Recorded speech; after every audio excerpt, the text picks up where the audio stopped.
इंसान जी उन अज़रूनी अज़मत के ज़ाहिर करे थो। ए इंसान ए अजकल जा नौजवान तुझी इहा जेका तुझी अज़मत के अली अलैहिस्सलाम बयान था कन तो तुझी अज़मत केडी न वडी है। अज उन्हनि हस्तिन के जिन वटि कोदड़ी हुई पुराना उन वटि कपड़ा हुआ साईं जिन जा असाबिन के पेट ते पत्थर हुआ पेरनि में उनजी चेपलूं फाटल हुयूं पर काइनात ते हुननि जी हाकिमत थी उन वटि पर उन में तासीर हुई। उहे जेके अलाह जा उहे कामल वली सेवण मच लाल साईं जिन पुजनि था त ईअं था पुजनि। न साईं वटि फोर्स आहे न जाइदाद आहे न हथियार आहिनि न बादशाह आहे पर वक़्त जो बादशाह बि हुनजे अॻियां कमज़ोर आहे। इहे निज़ामुद्दीन औलिया जे बि अॻियां उन वक़्त जो बादशाह उनजी हाज़िरी भरण जे लाइ हुनखे मिनथूं पियो करे साईं चए थो न मूंखे तुंहिंजी ज़रूरत न आहे। वरी ॾिसो इहे ॿियूं हस्तियूं जंहिंजी तव्हां जेकॾहिं तारीख़ पढ़ंदा त उनजी उन अज़मत खे ऐं तव्हां पंहिंजी अज़मत खे विञाए तव्हां उन चापलूसी मंझि पंहिंजी सॼी ज़िंदगी उन मंझि चापलूसी मंझि उन वंड विर्छ मंझि जेका कंहिं न कम जी आहे उन में तव्हां पंहिंजे पाण खे मशगूल करे छॾियो। तव्हां उन शइ खे विञाए अहिड़े हंध तक तव्हां वञी उनखे पुॼायो जो हाणे तव्हांजो उहो बदन बि नाकारा थींदो तव्हां मंझां बि उहे पंहिंजा को न को उज़वो ख़ारिज कंदो थो वञे। हज़रत इमाम जाफ़र सादिक साईं जिन चवनि था बहरल अनवार में जेको पंहिंजे नफ़्स खे सुञाणे थो इहो पंहिंजे रब खे बि सुञाणे थो। जेको तूं पंहिंजे अंदर खे जेकॾहिं सुञाणे में इन्हनि हराम पाइनि खे तूं जेकॾहिं सुञाणे में इन मादी अंसर में उन रुहानी अमर सां जेकॾहिं तूं उहे शयूं सुञाणण में तूं जेकॾहिं कामयाब थी वे त पोइ तूं उन रब खे बि सुञाणे वेंदे वरना तो त रब खे त भुलाए छॾियो। मस्जिद में तो वे सजदो त वञी कई पर सलात महराज मोहम्मद तोखे हासिल कोन थियो तोखे सुकून त कोन मिलियो। तूं त 5 वक़्त बि वेह तूं त पाकीज़ा जी जॻहियुनि ते वेह तो सभु बंदगियूं बि कयूं पर तुंहिंजे अंदर मुंहिंजे त इंसान त मौजूदु कोन थियो छो तो पंहिंजो पाण उन रूह खे सुञातो ई कोन।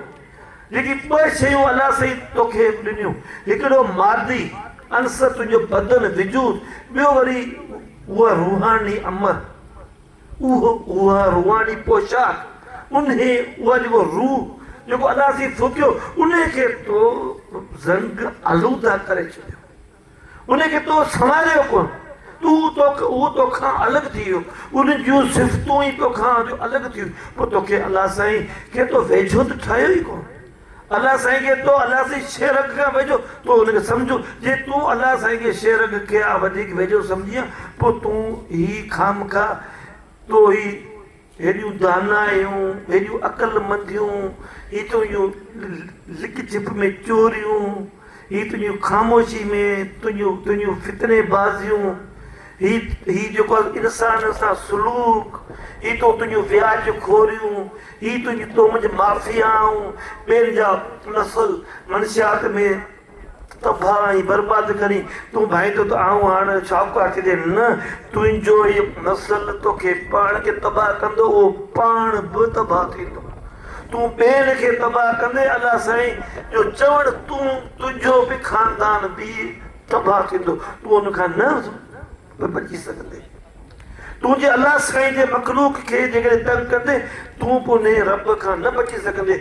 रब खे पंहिंजी मखलूक ॾाढी प्यारी आहे वणे थी उनखे माकोड़ी सां बि प्यार आहे माकोड़े सां बि उनखे प्यार आहे उन हेतिरे नंढड़ो जेको आहे जीत उहो बि रब जी मखलूक आहे।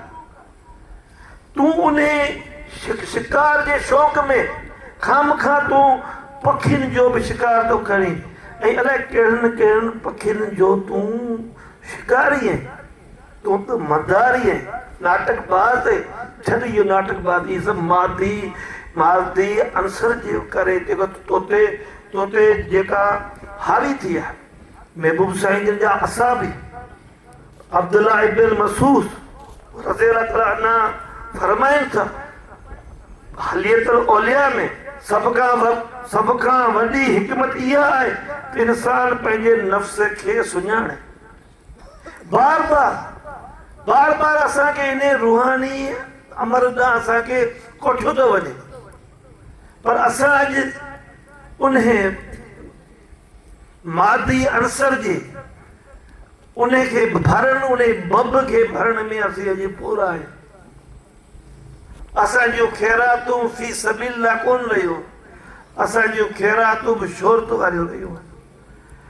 असांजूं सभु शयूं जेकी आहिनि शोहरत जे लाइ, असांजूं बंदगियूं इबादतूं पोइ वरी हार पाइण पोइ वरी माना इहे सभु शयूं इन जे लाइ त मखलूक खे बेवकूफ़ ठाहियो वञे, पर रब इन खां बाख़बर आहे। महबूब करीम सल्लल्लाहु अलैहि वसल्लम जा असाबी हज़रत उमर बिन ख़ित्ताब रज़ियल्लाहु ताला अन्हु पाण जन फरमाइनि था त पंहिंजो हिसाब पाण वठो, पंहिंजो हिसाब पाण वठो, उन खां अॻु जो अव्हां जो हिसाब वरितो वञे। पंहिंजो हिसाब पाण वठो, पंहिंजो हिसाब काज़ी पाण थी वञो, मुहतसिब आला पाण थी वञो, जज पाण थी वञो। पंहिंजो हिसाब पाण वठो, पंहिंजो मुहासिबो पाण करियो। जेकर तव्हां पंहिंजो हिसाब पंहिंजो पाण खां हिसाब न वठो त तव्हां खां हिसाब वरितो वेंदो, तव्हांखे पनिशमेंट मिलंदी।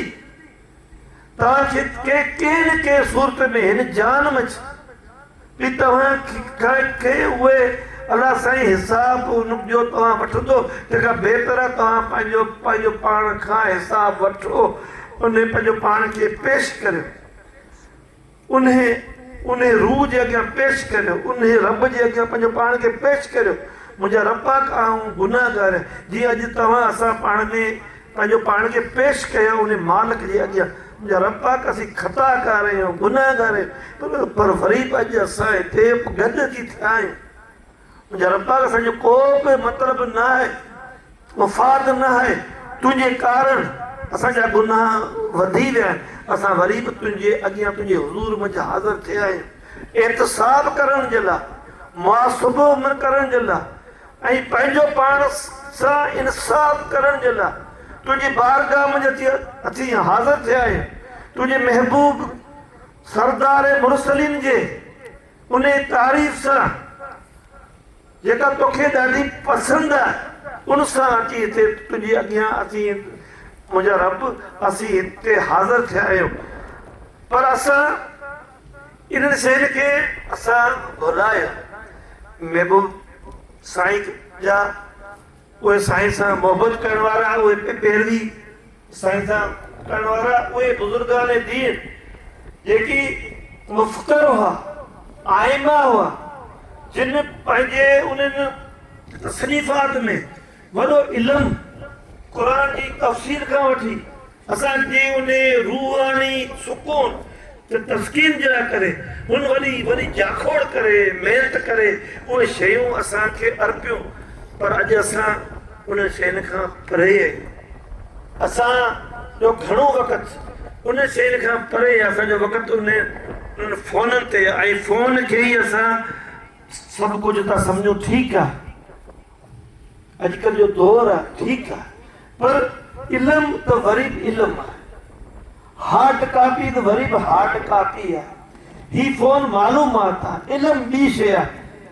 इहे कीमियाई शहादत जो मुसनफ़ अबू हामिद गज़ाली